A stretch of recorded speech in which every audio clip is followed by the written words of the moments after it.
आए ख्वातीन, आए लेडीज, आए औरतों, तुम्हारा शौहर थका हुआ, मांदा हुआ, परेशान हाल, बिजनेस करके मजदूरी करके जब थका हुआ घर में आता है तो औरत की जिम्मेदारी होती है कि वो अपने थके हुए शौहर का खुलकर इस्तेमाल करे। जैसी दरवाजे पर दरवाजा खोलने जाए तो मुस्कुराते हुए उसका दीदार करे।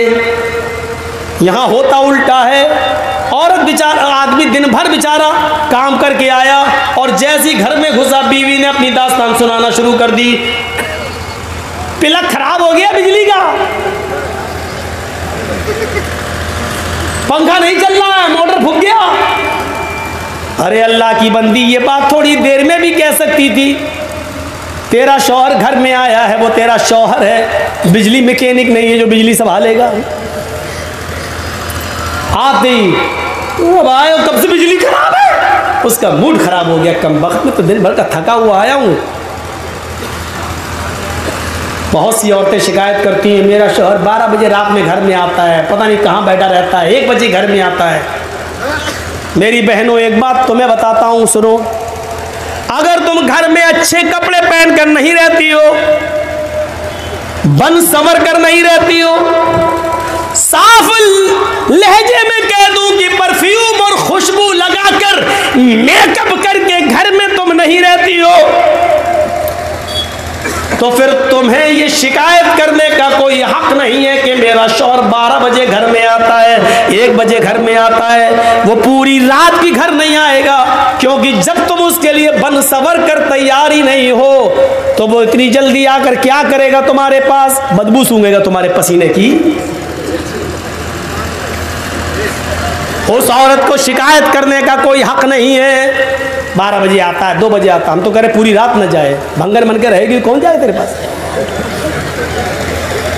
हाँ, तुम्हारी शिकायत उस वक्त जायज है जब तुम बन सवर कर अपने शौहर का इंतजार करो। औरत लिपस्टिक भी लगा सकती है। आती थी पहले लिपस्टिक, उसमें खिंजीर की चर्बी। अब सारी कंपनियों ने कह दिया है कि हम ये लिख के देने के लिए तैयार हैं कि हमारी लिपस्टिक में चर्बी, खिंजीर की चर्बी, सूअर की चर्बी की आमेजिश नहीं है। कंपनियों ने इस बात का प्रमाण पेश किया है और गवाही दी है। अगर ये कन्फर्म हो कि सूअर की चर्बी है तब तो नहीं लगा सकती है, लेकिन नहीं है तो लगा सकती है। और शौहर के लिए बाहर नहीं, बाहर जा रही लिपस्टिक लगा के पता नहीं, ऐसा लगता है जैसे किसका खून पी के आ रही हो। अपने घर में रहो, आदमी ज़्यादा से ज़्यादा यही समझेगा ना घर की अपने आदमी का खून पिया, वो तो पियो, वो तो रोज़ पी रही हो, तो कोई फर्क नहीं पड़ता। अपने अगर आपका शौहर लिपस्टिक को पसंद करता है तो आप घर में लिपस्टिक लगा सकती हैं, क्रीम पाउडर लगा सकती हैं, रंग जाहिर हो ऐसा मेकअप आप इस्तेमाल कर सकती हैं। मर्द की जीनत, मर्द की खुशबू वो है जिसका रंग जाहिर ना हो, खुशबू उठे, खुशबू उठे, ये मर्द की जीनत है। क्या है? रंग जाहिर ना हो। मसलन मर्द लिपस्टिक नहीं लगा सकता, लेकिन खुशबू खूब लगाए, जितनी लगा सकता, जन्नतुल फिरदौस लगाए, ऊद लगाए, कस्तूरी लगाए, ये लगाए, खुशबू उड़ रही हो, मर्द लगा सकता है, लगा के कहीं भी जा सकता है। लेकिन औरत खुशबू लगा के घर से बाहर नहीं निकल सकती है। लेकिन औरत की जीनत उस मेकअप में है जिसका रंग जाहिर हो और खुशबू दबी हुई हो, खुशबू दबी हुई हो। और रंग जाहिर होगा, लिपस्टिक लगाएगी तो रंग जाहिर होगा, क्रीम पाउडर लगाएगी तो रंग जाहिर होगा। ये औरत का मेकअप है। लेकिन औरतों, मेरी माँ बहनों, ये सारे हथियार सिर्फ अपने शौहर पर इस्तेमाल कर सकती हो, किसी दूसरे गरीब इंसान पर नहीं। वो तो मर जाएगा बेचारा, शौहर को मारो। इसलिए कि तुम्हें ये सारे हथियार चलाने की इजाजत शरीयत ने दी है, लेकिन शौहर पर, किसी और पर नहीं। फरमाया तुम्हारा शौहर घर पे आता है, तुम उसकी थकान दूर करो, हंस कर उसका इस्तेमाल करो, मुस्कुरा कर उसका जवाब दो। अब घर में आया बेचारा थका हुआ, देखा औरत किचन में घुसी हुई है, कपड़े सुखड़े हुए हैं, एक पैचा बाहर जा रहा है, एक ऊपर जा रहा है, और बाल बिखरे पड़े हैं, किचन की गंदगी लगी हुई है। अरे तुझे मालूम है कि 5 बजे मेरा शौहर ऑफिस से आता तो 4 बजे तक तूने काम क्यों नहीं समेटे? अपने शौहर का इस्तेमाल अच्छे कपड़ों में, अच्छी खुशबू में, अच्छे मेकअप में क्यों नहीं किया? अब वो सोच रहा घर पे जाऊं तो अपनी बीवी से गले मिलूं, थका हुआ हूं, कुछ सुकून हासिल करूं। घर में गया, देखा ये तो भंगर बनी बैठी, गुस्से में आएगा, तलाक तलाक तलाक। इससे तो अच्छा मेरी ऑफिस वाली थी, कम से कम बंठन के बैठी थी। फिर वो देर से आएगा तुम्हारे घर, क्यों आएगा? 10-9 बजे क्यों बैठेगा तुम्हारे पास? घर में आता तुम भंगर मन के रहती हो, तो फिर ऑफिस वाली ही को ना पसंद करेगा। मैं ये नहीं कह रहा हूं कि वो जायज है, वो गलत कर रहा है, लेकिन उससे ज्यादा गलत तुम कर रही हो, क्योंकि तुम उसकी बीवी होकर उसको अपने जिस्म से रोक रही हो और फायदा उठाने का मौका नहीं देती हो।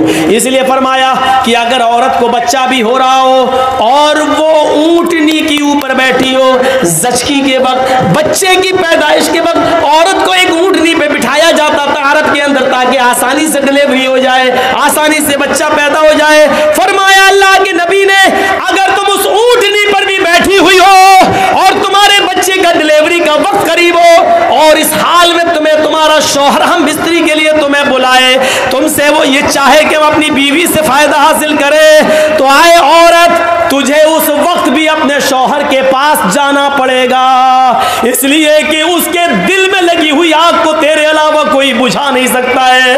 अगर उसके दिल की आग को तूने नहीं बुझाया तो तेरा शौहर गलत काम में पड़ सकता है, इधर उधर जा सकता है, उसके खिरमन में आग लग सकती है, वो गलत रास्ते पर जा सकता है। फरमाया कि औरत को इस हाल में भी अपने शौहर के पास आना पड़ेगा और इस पोजीशन में भी वो अपने शौहर को अपने जिस्म से नहीं रोक सकती हो। सुन लो, अल्लाह के नबी फरमाते हैं, अगर तुम चूल्हे पर भी बैठी हो, रोटियां पका रही हो, आग जल रही हो, रोटी जलती है तो जल जाने दो, अगर तुम्हारा शौहर तुम्हें बुलाता है कि तुमसे कुछ फायदा हासिल करे, तो तुम चूल्हे को छोड़कर, रोटियां पकाना छोड़कर अपने शौहर के पास जाओगी, उसके अरमान को पूरा करोगी, उसके दिल के मकसद को पूरा करोगी।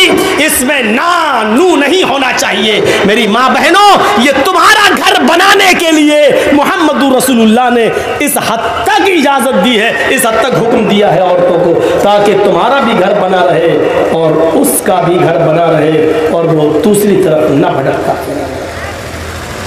शौहर की इताअत और फर्मा बरदारी हर हाल में जरूरी है। यहां तो शौहर की इताअत होती है, शौहर की। अल्लाह के रसूल अपनी बीवी की तारीफ कर रहे हैं, आयशा सिद्दीक़ा की, तो आयशा भी तारीफ कर रही हैं। और इधर तो हाल ये होता है कि औरतें जल्दी तारीफ करती नहीं है शौहर की। जिंदगी भर नाजो नेमतों से पालता रहा हो, एक मर्तबा उसकी आप मर्जी के खिलाफ काम कर दीजिए, या एक मर्तबा थोड़ा सा उसको पैसा वैसा कम मिल जाए, तो क्या कहेगी, जिंदगी में कभी सुकून मिला है तुम्हारे घर? पूरी जिंदगी पे पानी फेर देगी आपकी, पूरी जिंदगी पे पानी फेर देगी, पूरी जिंदगी।